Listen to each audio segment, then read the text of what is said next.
أعوذ بالله من الشيطان الرجيم. بسم الله الرحمن الرحيم. ألف لام ميم. ذلك الكتاب لا ريب فيه هدى للمتقين الذين يؤمنون بالغيب ويقيمون الصلاة ومما رزقناهم ينفقون والذين يؤمنون بما أنزل إليك وما أنزل من قبلك وبالآخرة هم يوقنون أولئك على هدى من ربهم وأولئك هم المفلحون. إن الذين كفروا سواء عليهم أأنذرتهم أم لم تنذرهم لا يؤمنون ختم الله على قلوبهم وعلى سمعهم وعلى أبصارهم غشاوة ولهم عذاب عظيم. ومن الناس من يقول آمنا بالله وباليوم الآخر وما هم بمؤمنين يخادعون الله والذين آمنوا وما يخدعون إلا أنفسهم وما يشعرون في قلوبهم مرض فزادهم الله مرضا ولهم عذاب أليم بما كانوا يكذبون. وإذا قيل لهم لا تفسدوا في الأرض قالوا إنما نحن مصلحون ألا إنهم هم المفسدون ولكن لا يشعرون. وإذا قيل لهم آمنوا كما آمن الناس قالوا أنؤمن كما آمن السفهاء ألا إنهم هم السفهاء ولكن لا يعلمون. وإذا لقوا الذين آمنوا قالوا آمنا وإذا خلوا إلى شياطينهم قالوا إنا معكم إنما نحن مستهزئون الله يستهزئ بهم ويمدهم في طغيانهم يعمهون. أولئك الذين اشتروا الضلالة بالهدى فما ربحت تجارتهم وما كانوا مهتدين. مثلهم كمثل الذي استوقد نارا فلما أضاءت ما حوله ذهب الله بنورهم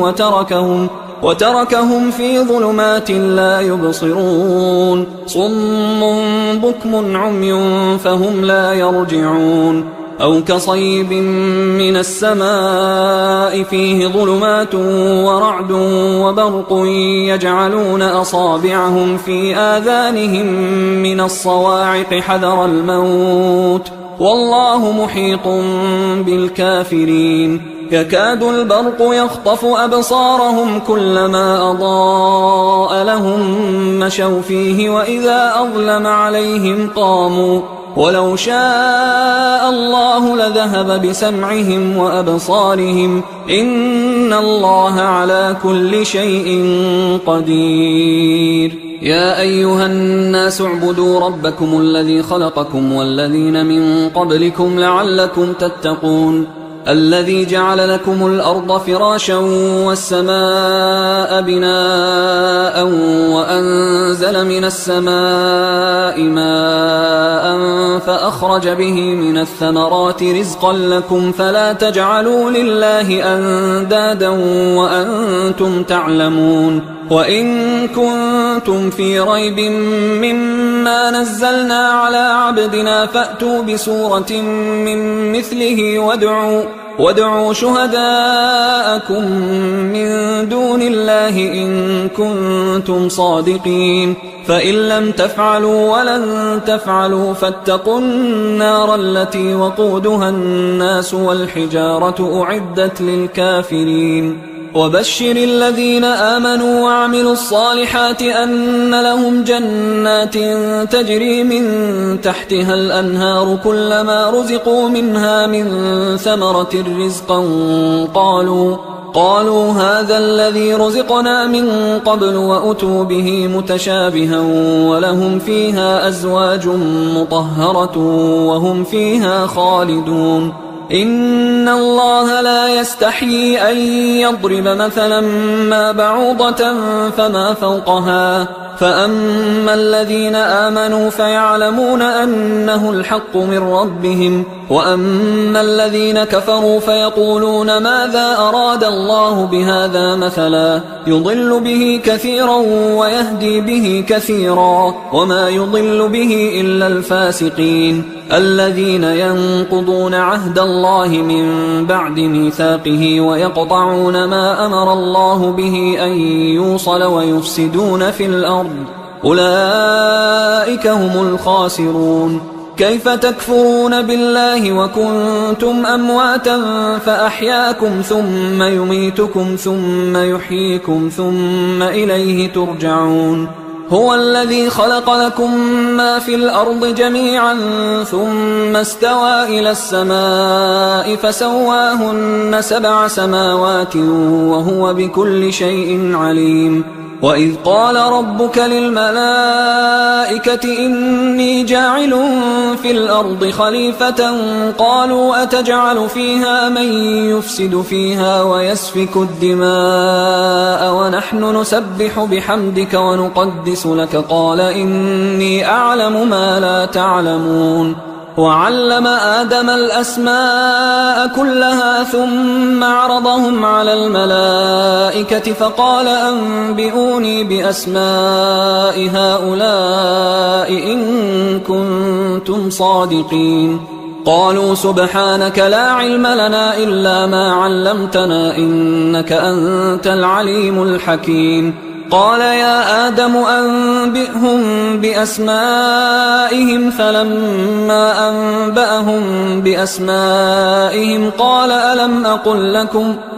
ألم أقل لكم إني أعلم غيب السماوات والأرض وأعلم ما تبدون وما كنتم تكتمون. وإذ قلنا للملائكة اسجدوا لآدم فسجدوا إلا إبليس أبى واستكبر وكان من الكافرين. وقلنا يا آدم اسكن أنت وزوجك الجنة وكلا منها رغدا حيث شئتما ولا تقربا هذه الشجرة فتكونا من الظالمين. فأزلهما الشيطان عنها فأخرجهما مما كانا فيه وقلنا اهبطوا بعضكم لبعض عدو ولكم في الأرض مستقر ومتاع إلى حين. فتلقى آدم من ربه كلمات فتاب عليه إنه هو التواب الرحيم. قلنا اهبطوا منها جميعا فإما يأتينكم مني هدى فمن تبع هداي فلا خوف عليهم ولا هم يحزنون. والذين كفروا وكذبوا بآياتنا أولئك أصحاب النار هم فيها خالدون. يا بني إسرائيل اذكروا نعمتي التي أنعمت عليكم وأوفوا بعهدي أوف بعهدكم وإياي فارهبون. وآمنوا بما أنزلت مصدقا لما معكم ولا تكونوا أول كافر به ولا تشتروا بآياتي ثمنا قليلا وإياي فاتقون. ولا تلبسوا الحق بالباطل وتكتموا الحق وأنتم تعلمون. وأقيموا الصلاة وآتوا الزكاة واركعوا مع الراكعين. أتأمرون الناس بالبر وتنسون أنفسكم وأنتم تتلون الكتاب أفلا تعقلون. واستعينوا بالصبر والصلاة وإنها لكبيرة إلا على الخاشعين الذين يظنون أنهم ملاقو ربهم وأنهم إليه راجعون. يا بني إسرائيل اذكروا نعمتي التي أنعمت عليكم وأني فضلتكم على العالمين. واتقوا يوما لا تجزي نفس عن نفس شيئا ولا يقبل منها شفاعة ولا يؤخذ منها عدل ولا هم ينصرون. وإذ نجيناكم من آل فرعون يسومونكم سوء العذاب يذبحون أبناءكم ويستحيون نساءكم وفي ذلكم بلاء من ربكم عظيم. وإذ فرقنا بكم البحر فأنجيناكم وأغرقنا آل فرعون وأنتم تنظرون. وإذ واعدنا موسى 40 ليلة ثم اتخذتم العجل من بعده وأنتم ظالمون. ثم عفونا عنكم من بعد ذلك لعلكم تشكرون وإذ آتينا موسى الكتاب والفرقان لعلكم تهتدون وإذ قال موسى لقومه يا قوم إنكم ظلمتم أنفسكم باتخاذكم العجل فتوبوا إلى بارئكم فاقتلوا أنفسكم ذلكم خير لكم عند بارئكم فتاب عليكم إنه هو التواب الرحيم وإذ قلتم يا موسى لن نؤمن لك حتى نرى الله جهرة فأخذتكم الصاعقة وأنتم تنظرون ثم بعثناكم من بعد موتكم لعلكم تشكرون وظللنا عليكم الغمام وأنزلنا عليكم المن والسلوى كلوا من طيبات ما رزقناكم وما ظلمونا ولكن كانوا أنفسهم يظلمون وإذ قلنا ادخلوا هذه القرية فكلوا منها حيث شئتم رغدا وادخلوا الباب سجدا وقولوا حطة نغفر لكم خطاياكم وسنزيد المحسنين فبدل الذين ظلموا قولا غير الذي قيل لهم فأنزلنا على الذين ظلموا رجزا من السماء بما كانوا يفسقون وإذ استسقى موسى لقومه فقلنا اضرب بعصاك الحجر فانفجرت منه 12 عينا قد علم كل أناس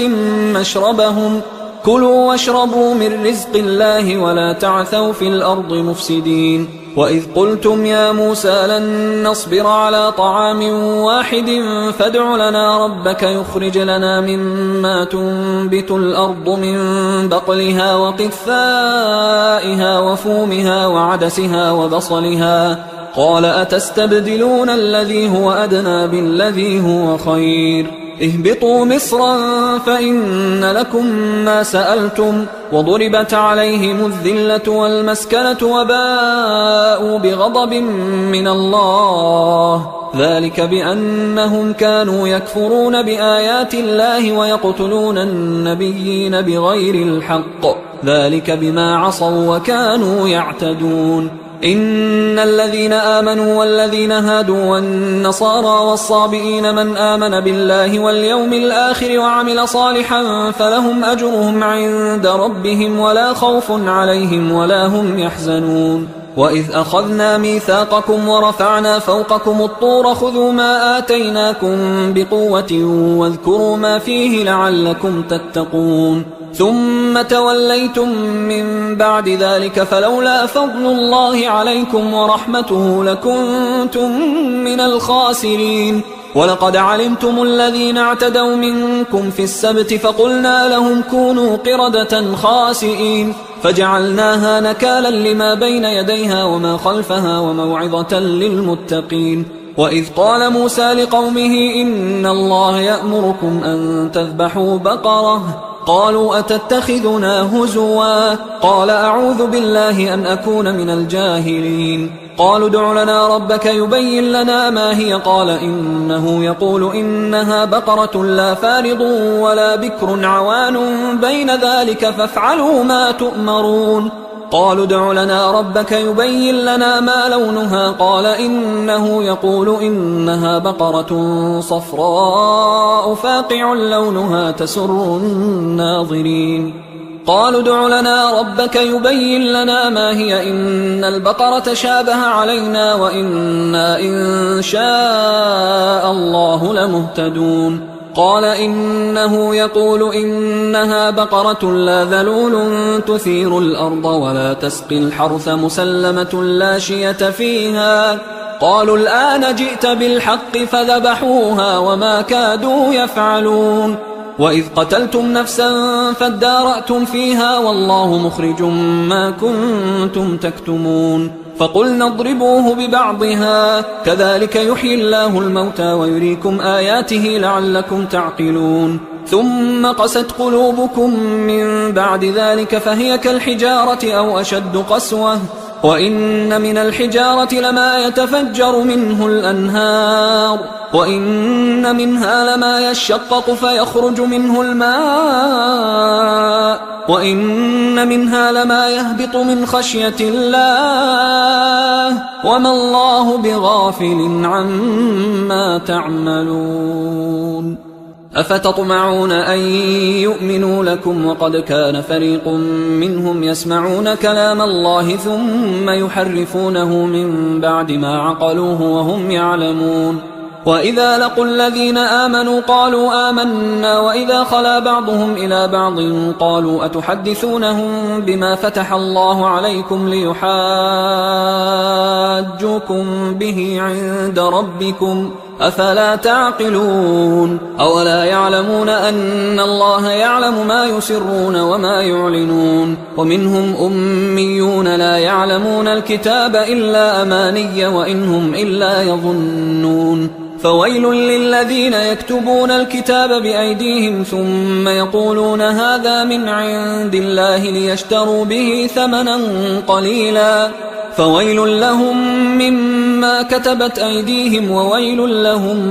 مما يكسبون وقالوا لن تمسنا النار إلا أياما معدودة قل أتخذتم عند الله عهدا فلن يخلف الله عهده أم تقولون على الله ما لا تعلمون بلى من كسب سيئة وأحاطت به خطيئته فأولئك أصحاب النار هم فيها خالدون والذين آمنوا وعملوا الصالحات أولئك أصحاب الجنة هم فيها خالدون وإذ أخذنا ميثاق بني إسرائيل لا تعبدون إلا الله وبالوالدين إحسانا وذي القربى واليتامى والمساكين وقولوا للناس حسنا وأقيموا الصلاة وآتوا الزكاة ثم توليتم إلا قليلا منكم وأنتم معرضون وإذ أخذنا ميثاقكم لا تسفكون دماءكم ولا تخرجون أنفسكم من دياركم ثم أقررتم وأنتم تشهدون ثم أنتم هؤلاء تقتلون أنفسكم وتخرجون فريقا منكم من ديارهم تظاهرون عليهم بالإثم والعدوان وإن يأتوكم أسارى تفادوهم وهو محرم عليكم إخراجهم أفتؤمنون ببعض الكتاب وتكفرون ببعض فما جزاء من يفعل ذلك منكم إلا خزي في الحياة الدنيا ويوم القيامة يردون إلى أشد العذاب وما الله بغافل عما تعملون أولئك الذين اشتروا الحياة الدنيا بالآخرة فلا يخفف عنهم العذاب ولا هم ينصرون ولقد آتينا موسى الكتاب وقفينا من بعده بالرسل وآتينا عيسى ابن مريم البينات وأيدناه بروح القدس أفكلما جاءكم رسول بما لا تهوى أنفسكم استكبرتم ففريقا كذبتم وفريقا تقتلون وقالوا قلوبنا غلف بل لعنهم الله بكفرهم فقليلا ما يؤمنون ولما جاءهم كتاب من عند الله مصدق لما معهم وكانوا من قبل يستفتحون على الذين كفروا فلما جاءهم ما عرفوا كفروا به فلعنة الله على الكافرين بئس ما اشتروا به أنفسهم أن يكفروا بما أنزل الله بغيا أن ينزل الله من فضله على من يشاء من عباده فباءوا بغضب على غضب وللكافرين عذاب مهين وإذا قيل لهم آمنوا بما أنزل الله قالوا نؤمن بما أنزل علينا ويكفرون بما وراءه وهو الحق مصدقا لما معهم قل فلم تقتلون أنبياء الله من قبل إن كنتم مؤمنين ولقد جاءكم موسى بالبينات ثم اتخذتم العجل من بعده وأنتم ظالمون وإذ أخذنا ميثاقكم ورفعنا فوقكم الطور خذوا ما آتيناكم بقوة واسمعوا قالوا سمعنا وعصينا قالوا سمعنا وعصينا وأشربوا في قلوبهم العجل بكفرهم قل بئس ما يأمركم به إيمانكم إن كنتم مؤمنين قل إن كانت لكم الدار الآخرة عند الله خالصة من دون الناس فتمنوا الموت إن كنتم صادقين ولن يتمنوه أبدا بما قدمت أيديهم والله عليم بالظالمين ولتجدنهم أحرص الناس على حياة ومن الذين أشركوا يود أحدهم لو يعمر 1000 سنة وما هو بمزحزحه من العذاب أن يعمر والله بصير بما يعملون قل من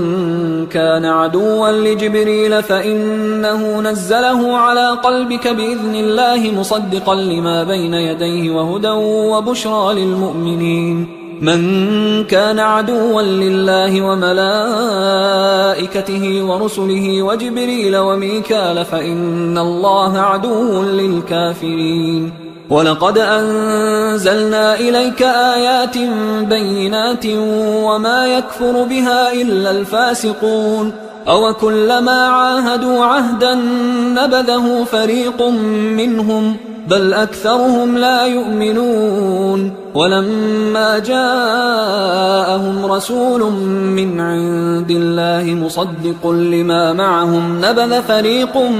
من الذين أوتوا الكتاب كتاب الله وراء ظهورهم كأنهم لا يعلمون واتبعوا ما تتلو الشياطين على ملك سليمان وما كفر سليمان ولكن الشياطين كفروا يعلمون الناس السحر وما أنزل على الملكين ببابل هاروت وماروت وما يعلمان من أحد حتى يقولا إنما نحن فتنة فلا تكفر فيتعلمون منهما ما يفرقون به بين المرء وزوجه وما هم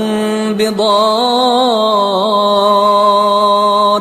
به من أحد إلا بإذن الله ويتعلمون ما يضرهم ولا ينفعهم ولقد علموا لمن اشتراه ما له في الآخرة من خلاق ولبئس ما شروا به أنفسهم لو كانوا يعلمون ولو أنهم آمنوا واتقوا لمثوبة من عند الله خير لو كانوا يعلمون يا أيها الذين آمنوا لا تقولوا راعنا وقولوا انظرنا واسمعوا وللكافرين عذاب أليم ما يود الذين كفروا من أهل الكتاب ولا المشركين أن ينزل عليكم من خير من ربكم والله يختص برحمته من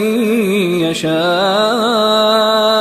والله ذو الفضل العظيم ما ننسخ من آية أو ننسها نأت بخير منها أو مثلها ألم تعلم أن الله على كل شيء قدير ألم تعلم أن الله له ملك السماوات والأرض وما لكم من دون الله من ولي ولا نصير أم تريدون أن تسألوا رسولكم كما سئل موسى من قبل ومن يتبدل الكفر بالإيمان فقد ضل سواء السبيل ود كثير من أهل الكتاب لو يردونكم من بعد إيمانكم كفارا حسدا من عند أنفسهم من بعد ما تبين لهم الحق فاعفوا واصفحوا حتى يأتي الله بأمره إن الله على كل شيء قدير وأقيموا الصلاة وآتوا الزكاة وما تقدموا لأنفسكم من خير تجدوه عند الله إن الله بما تعملون بصير وقالوا لن يدخل الجنة إلا من كان هودا أو نصارى تلك أمانيهم قل هاتوا برهانكم إن كنتم صادقين بلى من أسلم وجهه لله وهو محسن فله أجره عند ربه ولا خوف عليهم ولا هم يحزنون وقالت اليهود ليست النصارى على شيء وقالت النصارى ليست اليهود على شيء وهم يتلون الكتاب كذلك قال الذين لا يعلمون مثل قولهم فالله يحكم بينهم يوم القيامة فيما كانوا فيه يختلفون ومن أظلم ممن منع مساجد الله أن يذكر فيها اسمه وسعى في خرابها أولئك ما كان لهم أن يدخلوها إلا خائفين لهم في الدنيا خزي ولهم في الآخرة عذاب عظيم ولله المشرق والمغرب فأينما تولوا فثم وجه الله إن الله واسع عليم وقالوا اتخذ الله ولدا سبحانه بل له ما في السماوات والأرض كل له قانتون بديع السماوات والأرض وإذا قضى أمرا فإنما يقول له كن فيكون وقال الذين لا يعلمون لولا يكلمنا الله أو تأتينا آية كذلك قال الذين من قبلهم مثل قولهم تشابهت قلوبهم قد بينا الآيات لقوم يوقنون إنا أرسلناك بالحق بشيرا ونذيرا ولا تسأل عن أصحاب الجحيم ولن ترضى عنك اليهود ولا النصارى حتى تتبع ملتهم قل إن هدى الله هو الهدى ولئن اتبعت أهواءهم بعد الذي جاءك من العلم ما لك من الله من ولي ولا نصير الذين آتيناهم الكتاب يتلونه حق تلاوته أولئك يؤمنون به ومن يكفر به فأولئك هم الخاسرون يا بني إسرائيل اذكروا نعمتي التي أنعمت عليكم وأني فضلتكم على العالمين واتقوا يوما لا تجزي نفس عن نفس شيئا ولا يقبل منها عدل ولا تنفعها شفاعة ولا هم ينصرون وإذ ابتلى إبراهيم ربه بكلمات فأتمهن قال إني جاعلك للناس إماما قال ومن ذريتي قال لا ينال عهد الظالمين وإذ جعلنا البيت مثابة للناس وأمنا واتخذوا من مقام إبراهيم مصلى وعهدنا إلى إبراهيم وإسماعيل أن طهرا بيتي للطائفين والعاكفين والركع السجود وإذ قال إبراهيم رب اجعل هذا بلدا آمنا وارزق أهله من الثمرات من آمن منهم بالله واليوم الآخر قال ومن كفر فأمتعه قليلا ثم أضطره إلى عذاب النار وبئس المصير وإذ يرفع إبراهيم القواعد من البيت وإسماعيل ربنا تقبل منا إنك أنت السميع العليم ربنا وجعلنا مسلمين لك ومن ذريتنا أمة مسلمة لك وأرنا مناسكنا وتب علينا إنك أنت التواب الرحيم ربنا وبعث فيهم رسولا منهم يتلو عليهم آياتك ويعلمهم الكتاب والحكمة ويزكيهم إنك أنت العزيز الحكيم ومن يرغب عن ملة إبراهيم إلا من سفه نفسه ولقد اصطفيناه في الدنيا وإنه في الآخرة لمن الصالحين إذ قال له ربه أسلم قال أسلمت لرب العالمين. ووصى بها إبراهيم بنيه ويعقوب يا بني إن الله اصطفى لكم الدين فلا تموتن إلا وأنتم مسلمون. أم كنتم شهداء إذ حضر يعقوب الموت إذ قال لبنيه ما تعبدون من بعدي قالوا نعبد إلهك وإله آبائك إبراهيم وإسماعيل وإسحاق إلها واحدا ونحن له مسلمون. تلك أمة قد خلت لها ما كسبت ولكم ما كسبتم ولا تسألون عما كانوا يعملون. وقالوا كونوا هودا أو نصارى تهتدوا قل بل ملة إبراهيم حنيفا وما كان من المشركين. قولوا آمنا بالله وما أنزل إلينا وما أنزل إلى إبراهيم وإسماعيل وإسحاق ويعقوب والأسباط وما أوتي موسى وعيسى وما أوتي النبيون من ربهم لا نفرق بين أحد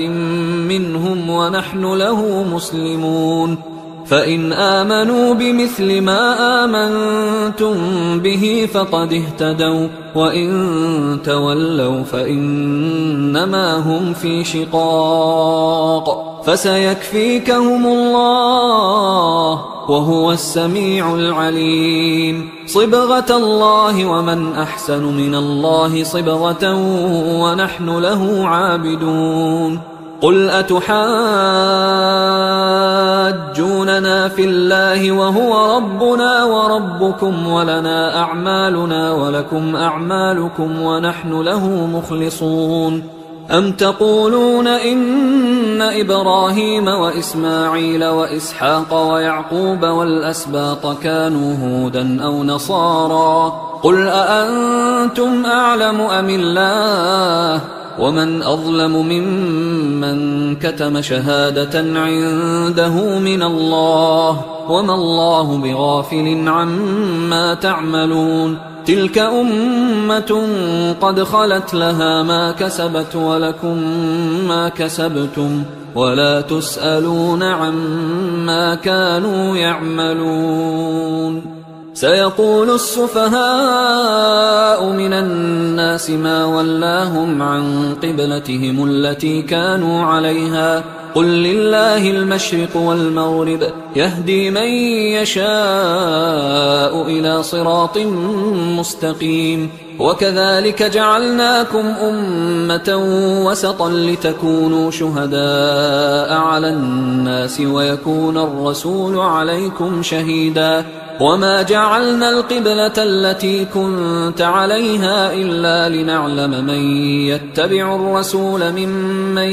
ينقلب على عقبيه وإن كانت لكبيرة إلا على الذين هدى الله وما كان الله ليضيع إيمانكم إن الله بالناس لرؤوف رحيم. قد نرى تقلب وجهك في السماء فلنولينك قبلة ترضاها فول وجهك شطر المسجد الحرام وحيث ما كنتم فولوا وجوهكم شطره وإن الذين أوتوا الكتاب ليعلمون أنه الحق من ربهم وما الله بغافل عما يعملون. ولئن أتيت الذين أوتوا الكتاب بكل آية ما تبعوا قبلتك وما أنت بتابع قبلتهم وما بعضهم بتابع قبلة بعض ولئن اتبعت أهواءهم من بعد ما جاءك من العلم إنك إذا لمن الظالمين. الذين آتيناهم الكتاب يعرفونه كما يعرفون أبناءهم وإن فريقا منهم ليكتمون الحق وهم يعلمون الحق من ربك فلا تكونن من الممترين ولكل وجهة هو موليها فاستبقوا الخيرات أينما تكونوا يأت بكم الله جميعا إن الله على كل شيء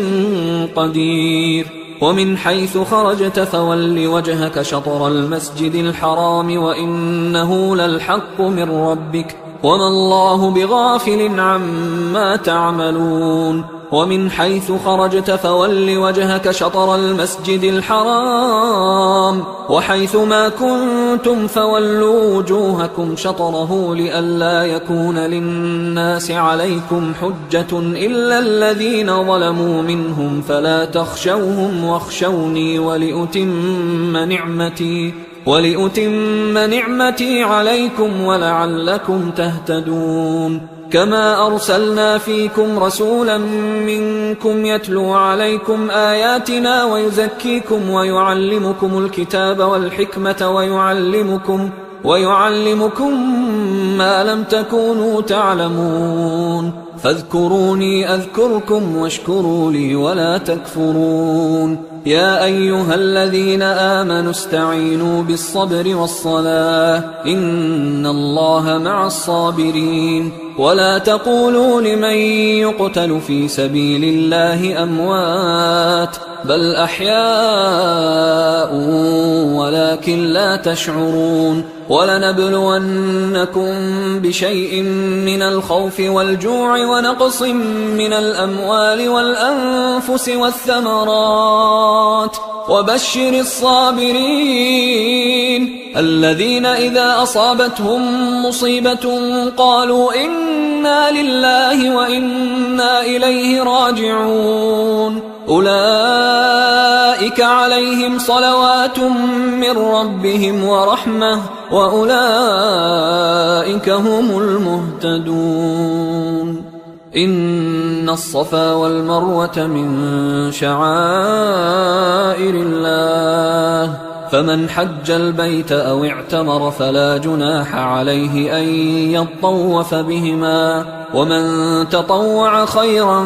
فإن الله شاكر عليم إن الذين يكتمون ما أنزلنا من البينات والهدى من بعد ما بيناه للناس في الكتاب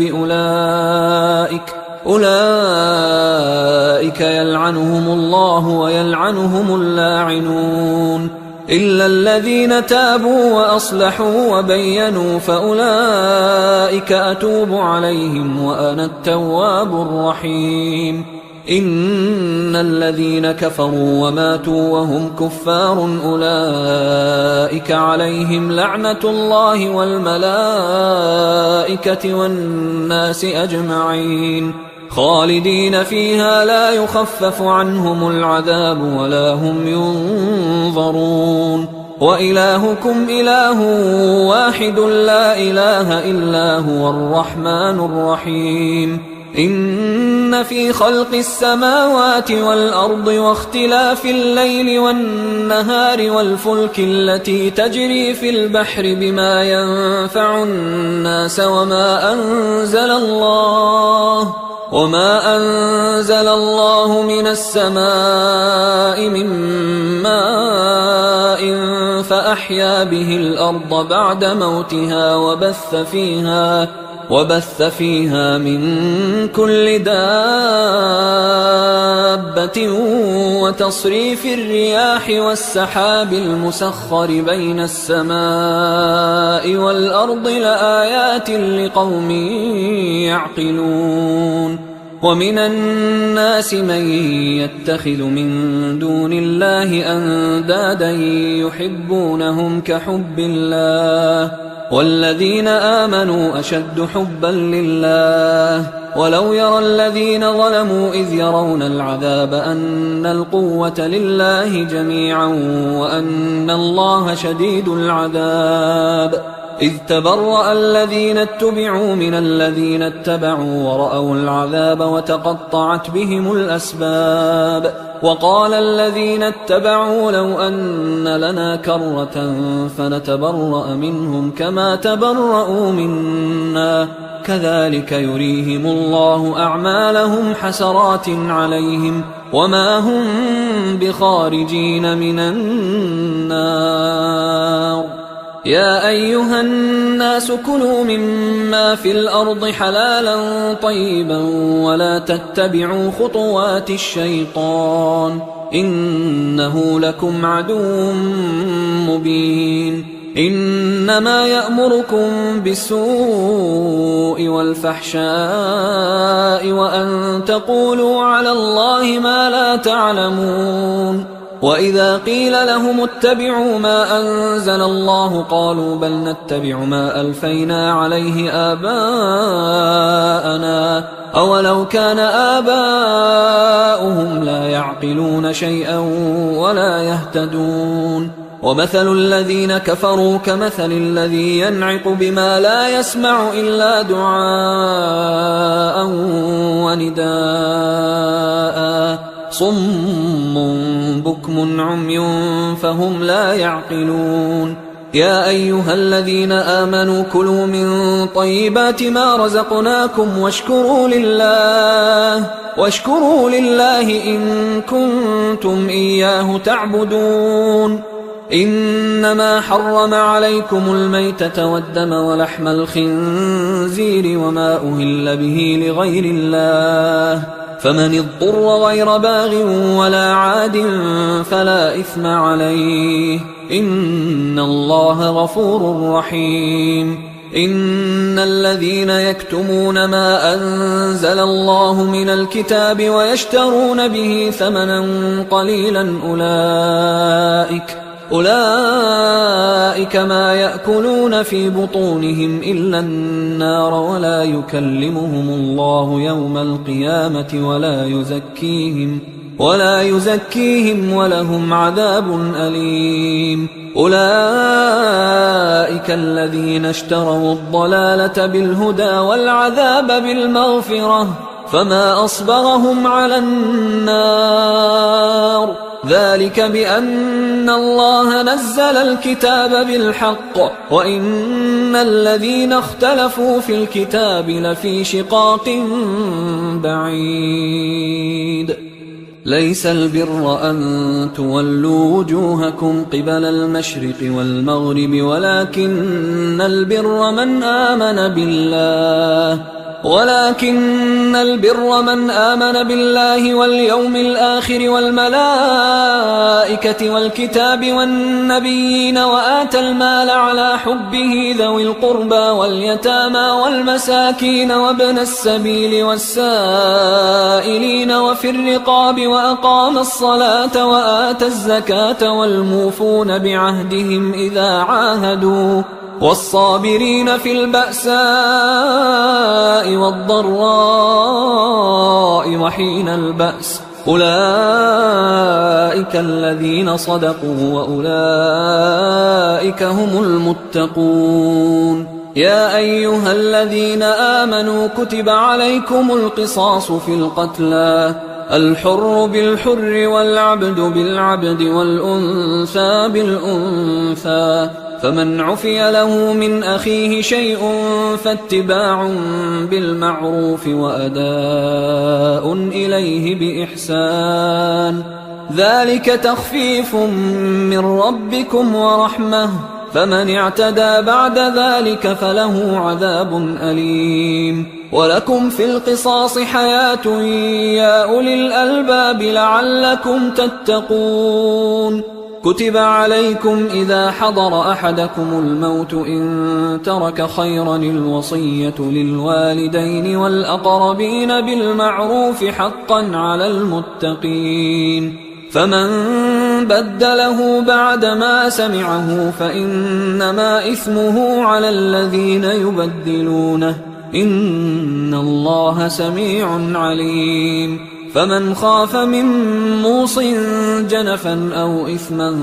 فأصلح بينهم فلا إثم عليه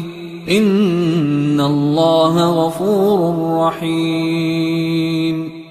يا أيها الذين آمنوا كتب عليكم الصيام كما كتب على الذين من قبلكم لعلكم تتقون أياما معدودات، فمن كان منكم مريضا أو على سفر فعدة من أيام أخر، وعلى الذين يطيقونه فدية طعام مسكين، فمن تطوع خيرا فهو خير له، وأن تصوموا خير لكم إن كنتم تعلمون. شهر رمضان الذي أنزل فيه القرآن هدى للناس وبينات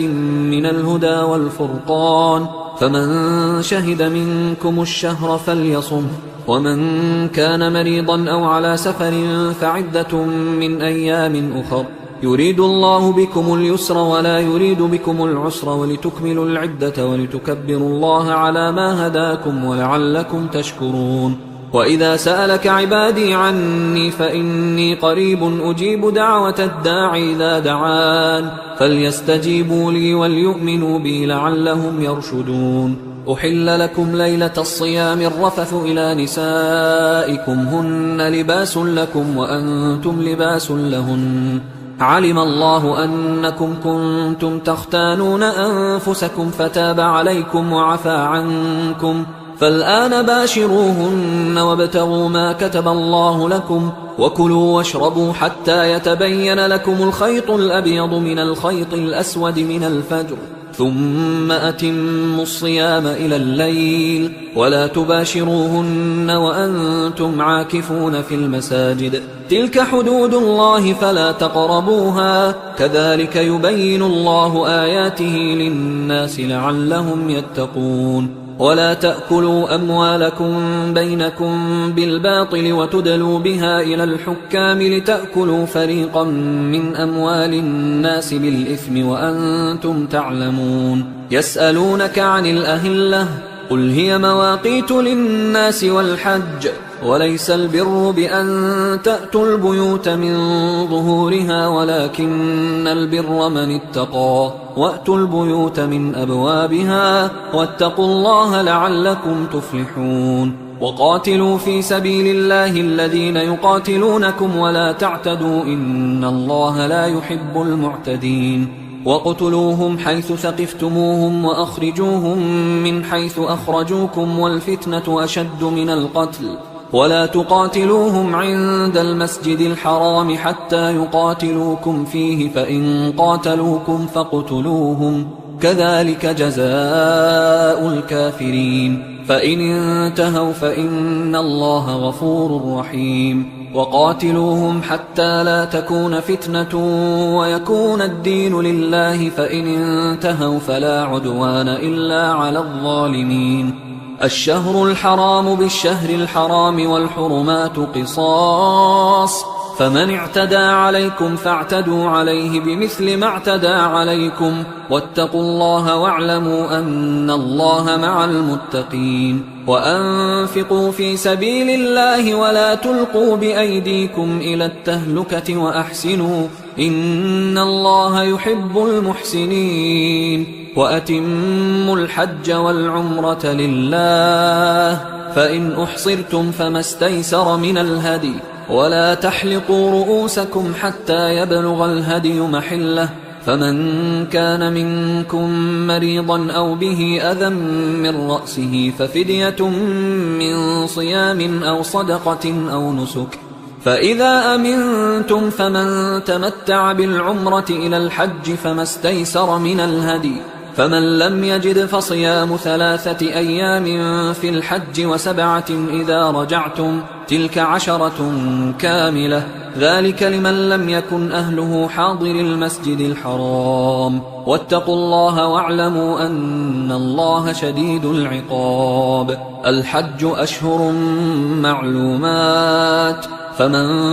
فرض فيهن الحج فلا رفث ولا فسوق ولا جدال في الحج وما تفعلوا من خير يعلمه الله وتزودوا فإن خير الزاد التقوى واتقون يا أولي الألباب ليس عليكم جناح أن تبتغوا فضلا من ربكم فإذا أفضتم من عرفات فاذكروا الله عند المشعر الحرام واذكروه كما هداكم وإن كنتم من قبله لمن الضالين ثم أفيضوا من حيث أفاض الناس واستغفروا الله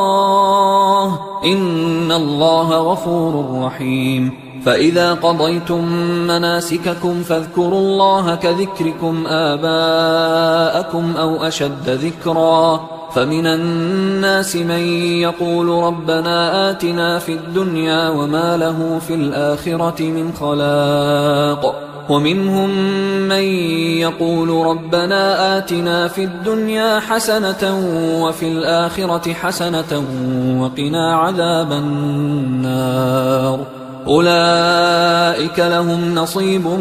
مما كسبوا والله سريع الحساب واذكروا الله في أيام معدودات فمن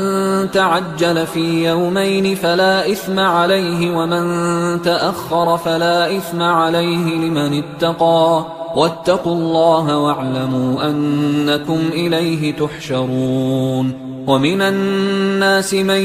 يعجبك قوله في الحياة الدنيا ويشهد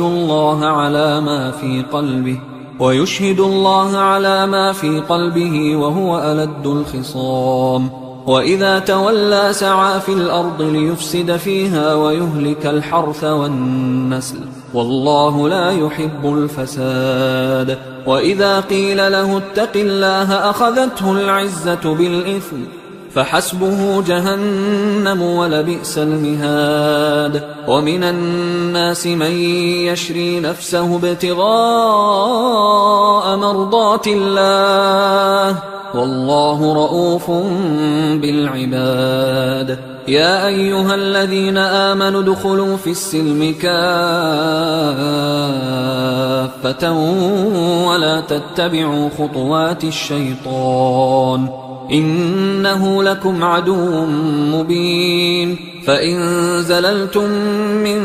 بعد ما جاءتكم البينات فاعلموا أن الله عزيز حكيم هل ينظرون إلا أن يأتيهم الله في ظلل من الغمام والملائكة وقضي الأمر وإلى الله ترجع الأمور سل بني إسرائيل كم آتيناهم من آية بينة ومن يبدل نعمة الله من بعد ما جاءته فإن الله شديد العقاب زين للذين كفروا الحياة الدنيا ويسخرون من الذين آمنوا والذين اتقوا فوقهم يوم القيامة والله يرزق من يشاء بغير حساب كان الناس أمة واحدة فبعث الله النبيين مبشرين ومنذرين وأنزل معهم الكتاب بالحق ليحكم بين الناس فيما اختلفوا فيه وما اختلف فيه إلا الذين أوتوه من بعد ما جاءتهم البينات بغيا بينهم فهدى الله الذين آمنوا لما اختلفوا فيه من الحق بإذنه والله يهدي من يشاء إلى صراط مستقيم أم حسبتم أن تدخلوا الجنة ولما يأتكم مثل الذين خلوا من قبلكم مستهم البأساء والضراء وزلزلوا حتى يقول الرسول والذين آمنوا معه متى نصر الله ألا إن نصر الله قريب يسألونك ماذا ينفقون قل ما أنفقتم من خير فللوالدين والأقربين واليتامى والمساكين وابن السبيل وما تفعلوا من خير فإن الله به عليم كتب عليكم القتال وهو كره لكم وعسى أن تكرهوا شيئا وهو خير لكم وعسى أن تحبوا شيئا وهو شر لكم والله يعلم وأنتم لا تعلمون يسألونك عن الشهر الحرام قتال فيه قل قتال فيه كبير وصد عن سبيل الله وكفر به والمسجد الحرام وإخراج أهله منه أكبر عند الله والفتنة أكبر من القتل ولا يزالون يقاتلونكم حتى يردوكم عن دينكم إن استطاعوا ومن يرتدد منكم عن دينه فيمت وهو كافر فأولئك حبطت أعمالهم في الدنيا والآخرة وأولئك أصحاب النار هم فيها خالدون إن الذين آمنوا والذين هاجروا وجاهدوا في سبيل الله أولئك يرجون رحمة الله والله غفور رحيم يسألونك عن الخمر والميسر قل فيهما إثم كبير ومنافع للناس وإثمهما أكبر من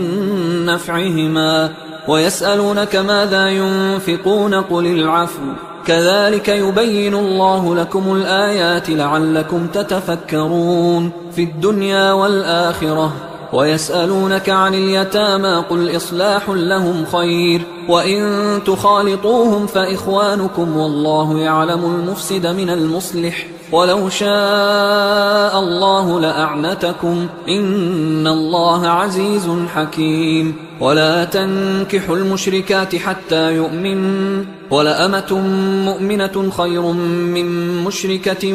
ولو أعجبتكم ولا تنكحوا المشركين حتى يؤمنوا ولعبد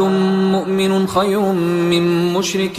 ولو أعجبكم أولئك يدعون إلى النار والله يدعو إلى الجنة والمغفرة بإذنه ويبين آياته للناس لعلهم يتذكرون ويسألونك عن المحيض قل هو أذى فاعتزلوا النساء في المحيض ولا تقربوهن حتى يطهرن فإذا تطهرن فأتوهن من حيث أمركم الله إن الله يحب التوابين ويحب المتطهرين نساؤكم حرث لكم فأتوا حرثكم أنى شئتم وقدموا لأنفسكم واتقوا الله واعلموا أنكم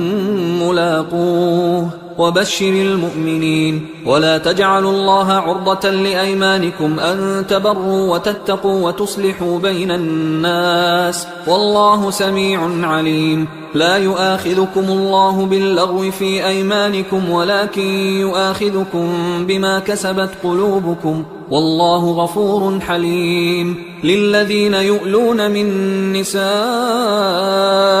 تربص 4 أشهر فإن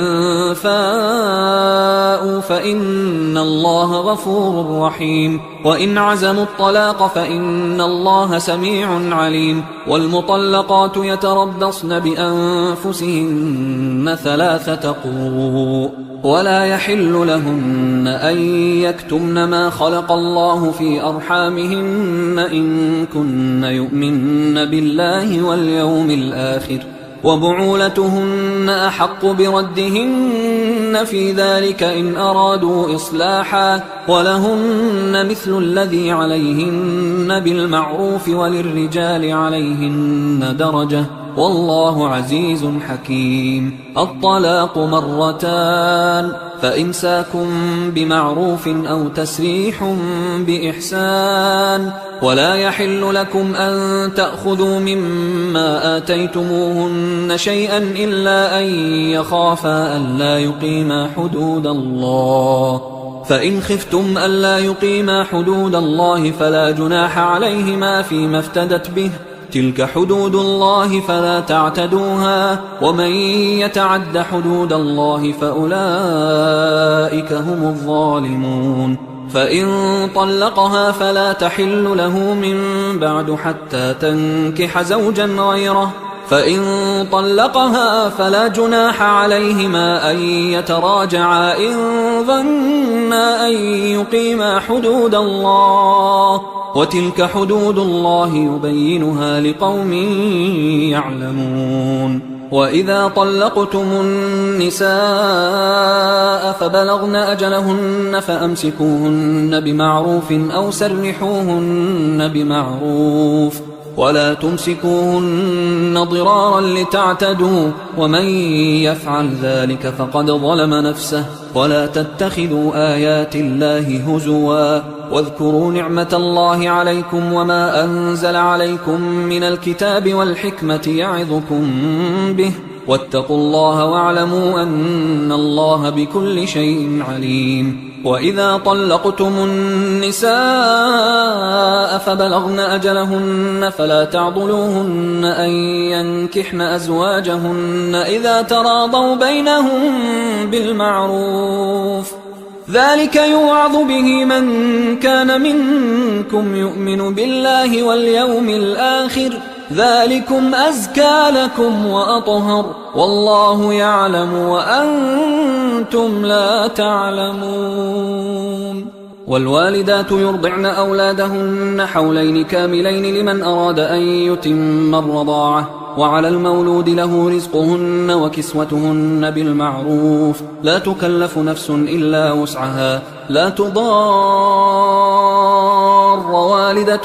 بولدها ولا مولود له بولده، وعلى الوارث مثل ذلك، فإن أرادا فصالا عن تراض منهما وتشاور فلا جناح عليهما. وإن أردتم أن تسترضعوا أولادكم فلا جناح عليكم إذا سلمتم ما آتيتم بالمعروف، واتقوا الله واعلموا أن الله بما تعملون بصير. والذين يتوفون منكم ويذرون أزواجا يتربصن بأنفسهن 4 أشهر و10، فإذا بلغن أجلهن فلا جناح عليكم فيما فعلن في أنفسهن بالمعروف، والله بما تعملون خبير. ولا جناح عليكم فيما عرضتم به من خطبة النساء أو أكننتم في أنفسكم، علم الله أنكم ستذكرونهن ولكن لا تواعدوهن سرا إلا أن تقولوا قولا معروفا، ولا تعزموا عقدة النكاح حتى يبلغ الكتاب أجله، واعلموا أن الله يعلم ما في أنفسكم فاحذروه، واعلموا أن الله غفور حليم. لا جناح عليكم إن طلقتم النساء ما لم تمسوهن أو تفرضوا لهن فريضة، ومتعوهن على الموسع قدره وعلى المقتر قدره متاعا بالمعروف حقا على المحسنين. وإن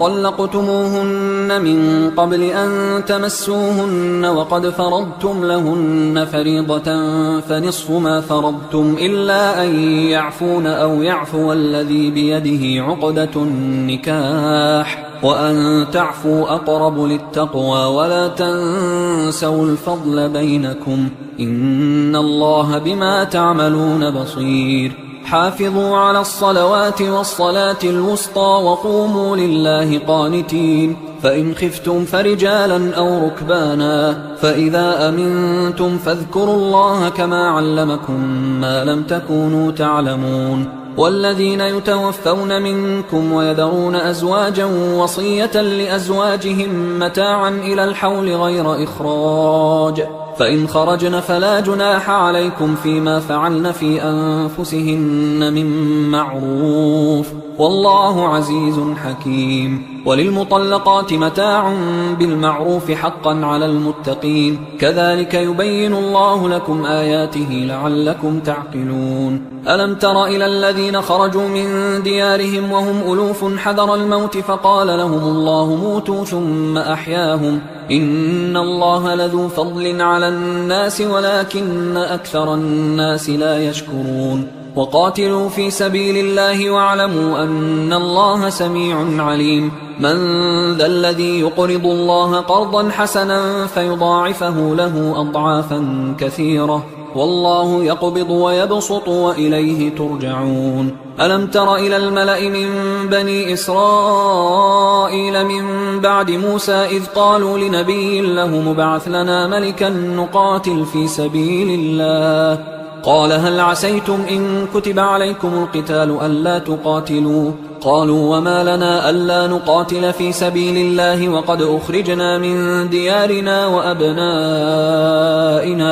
فلما كتب عليهم القتال تولوا إلا قليلا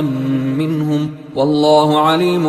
بالظالمين. وقال لهم نبيهم إن الله قد بعث لكم طالوت ملكا قالوا أنى يكون له الملك علينا ونحن أحق بالملك منه ولم يؤت سعة من المال قال إن الله اصطفاه عليكم وزاده بسطة في العلم والجسم والله يؤتي ملكه من يشاء والله واسع عليم. وقال لهم نبيهم إن آية ملكه أن يأتيكم التابوت فيه سكينة من ربكم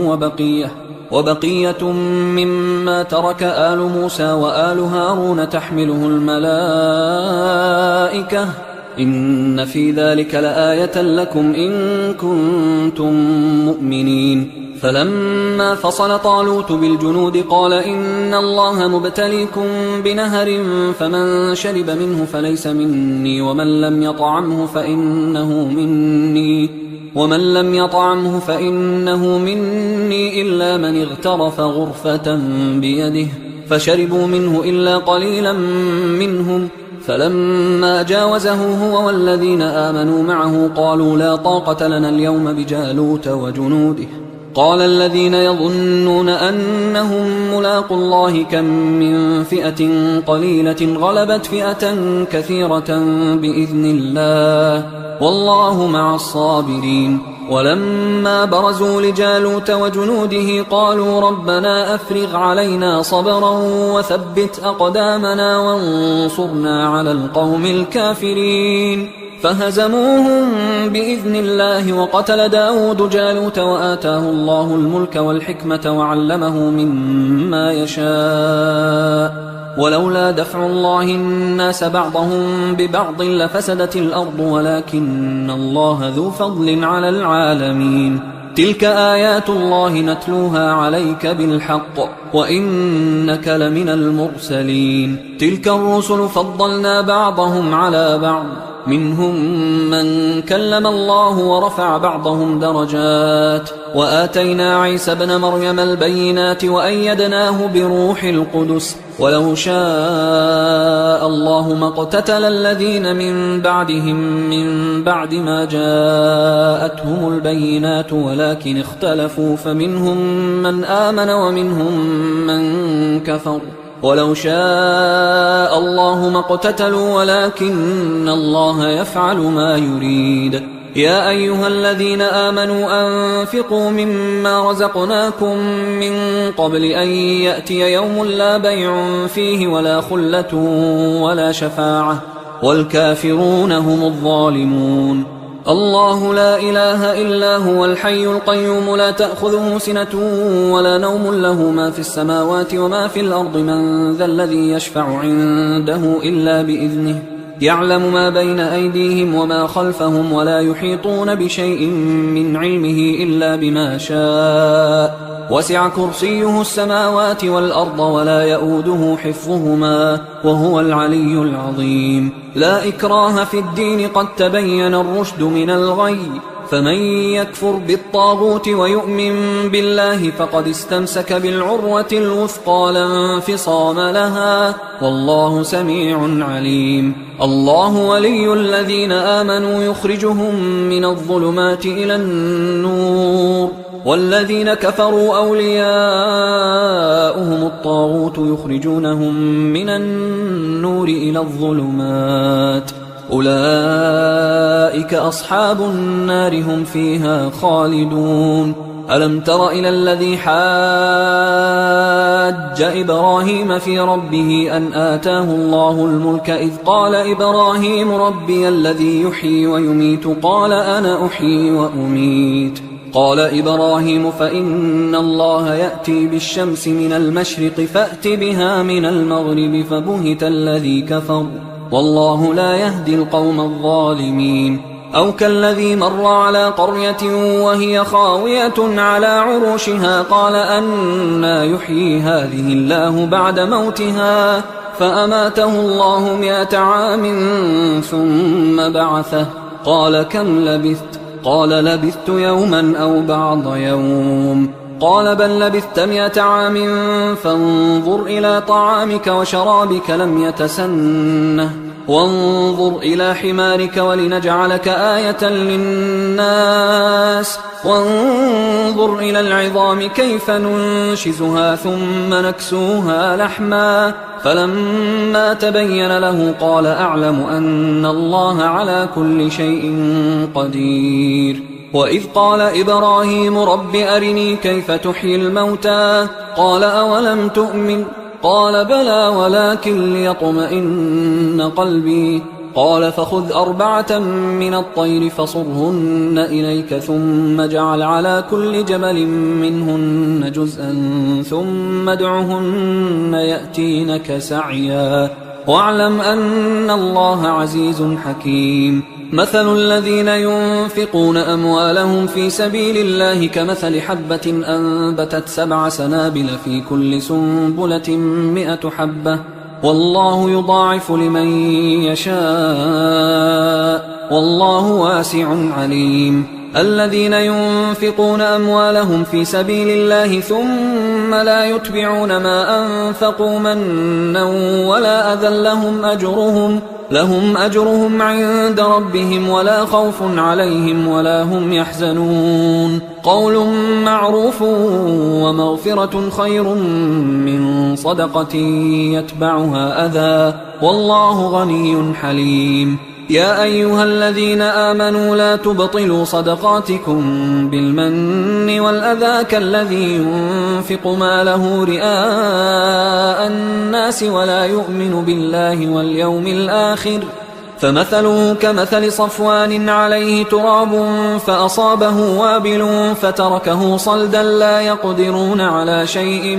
مما كسبوا والله لا يهدي القوم الكافرين. ومثل الذين ينفقون أموالهم ابتغاء مرضات الله وتثبيتا من أنفسهم كمثل جنة بربوة أصابها وابل فآتت أكلها ضعفين فإن لم يصبها وابل فطل والله بما تعملون بصير. أيود أحدكم أن تكون له جنة من نخيل وأعناب تجري من تحتها الأنهار له فيها من كل الثمرات وأصابه الكبر وله ذرية ضعفاء فأصابها إعصار فيه نار فاحترقت كذلك يبين الله لكم الآيات لعلكم تتفكرون. يا أيها الذين آمنوا أنفقوا من طيبات ما كسبتم ومما أخرجنا لكم من الأرض ولا تيمموا الخبيث منه تنفقون ولستم بآخذيه إلا أن تغمضوا فيه واعلموا أن الله غني حميد. الشيطان يعدكم الفقر ويأمركم بالفحشاء والله يعدكم مغفرة منه وفضلا والله واسع عليم يؤتي الحكمة من يشاء ومن يؤت الحكمة فقد أوتي خيرا كثيرا وما يذكر إلا أولو الألباب وما أنفقتم من نفقة أو نذرتم من نذر فإن الله يعلمه وما للظالمين من أنصار إن تبدوا الصدقات فنعما هي وإن تخفوها وتؤتوها الفقراء فهو خير لكم ويكفر عنكم من سيئاتكم والله بما تعملون خبير ليس عليك هداهم ولكن الله يهدي من يشاء وما تنفقوا من خير فلأنفسكم وما تنفقون إلا ابتغاء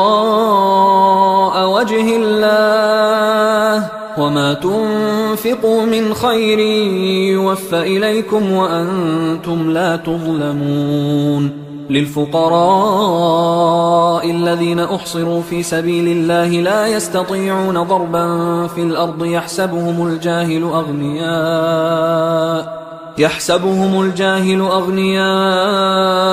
من التعفف تعرفهم بسيماهم لا يسألون الناس إلحافا وما تنفقوا من خير فإن الله به عليم الذين ينفقون أموالهم بالليل والنهار سرا وعلانية فلهم أجرهم عند ربهم ولا خوف عليهم ولا هم يحزنون الذين يأكلون الربا لا يقومون إلا كما يقوم الذي يتخبطه الشيطان من المس ذلك بأنهم قالوا إنما البيع مثل الربا وأحل الله البيع وحرم الربا فمن جاءه موعظة من ربه فانتهى فله ما سلف وأمره إلى الله ومن عاد فأولئك أصحاب النار هم فيها خالدون يمحق الله الربا ويربي الصدقات والله لا يحب كل كفار أثيم إن الذين آمنوا وعملوا الصالحات وأقاموا الصلاة وآتوا الزكاة لهم أجرهم عند ربهم ولا خوف عليهم ولا هم يحزنون يا أيها الذين آمنوا اتقوا الله وذروا ما بقي من الربا إن كنتم مؤمنين فإن لم تفعلوا فأذنوا بحرب من الله ورسوله وإن تبتم فلكم رؤوس أموالكم لا تظلمون ولا تظلمون وإن كان ذو عسرة فنظرة إلى ميسرة وأن تصدقوا خير لكم إن كنتم تعلمون واتقوا يوما ترجعون فيه إلى الله ثم توفى كل نفس ما كسبت وهم لا يظلمون يا أيها الذين آمنوا إذا تداينتم بدين إلى أجل مسمى فاكتبوه وليكتب بينكم كاتب بالعدل ولا يأب كاتب أن يكتب كما علمه الله فليكتب وليملل الذي عليه الحق وليتق الله ربه ولا يبخس منه شيئا فإن كان الذي عليه الحق سفيها أو ضعيفا أو لا يستطيع أن يمله فليملل وليه بالعدل واستشهدوا شهيدين من رجالكم فإن لم يكونا رجلين فرجل وامرأتان ممن ترضون من الشهداء أن تضل إحداهما فتذكر إحداهما الأخرى ولا يأبى الشهداء إذا ما دعوا ولا تسأموا أن تكتبوه صغيرا أو كبيرا إلى أجله ذلكم أقسط عند الله وأقوم للشهادة وأدنى أن لا ترتابوا إلا أن تكون تجارة حاضرة تديرونها بينكم فليس عليكم جناح ألا تكتبوها، وأشهدوا إذا تبايعتم، ولا يضار كاتب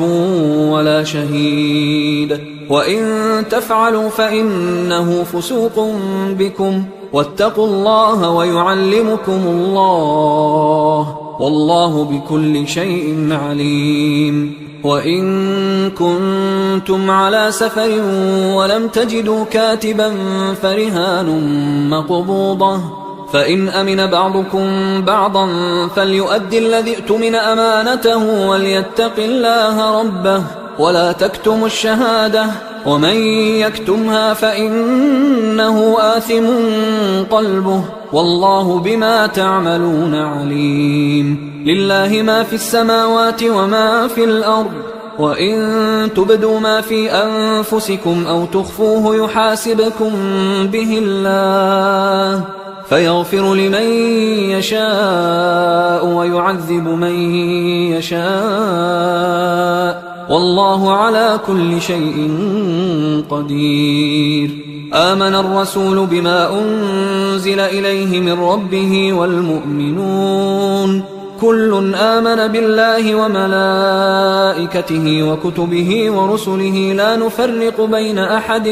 من رسله، وقالوا سمعنا وأطعنا غفرانك ربنا وإليك المصير. لا يكلف الله نفسا إلا وسعها، لها ما كسبت وعليها ما اكتسبت، ربنا لا تؤاخذنا إن نسينا أو أخطأنا، ربنا ولا تحمل علينا إصرا كما حملته على الذين من قبلنا، ربنا ولا تحملنا ما لا طاقة لنا به، واعف عنا واغفر لنا وارحمنا، أنت مولانا فانصرنا على القوم الكافرين. حصريا على قارئ القرآن.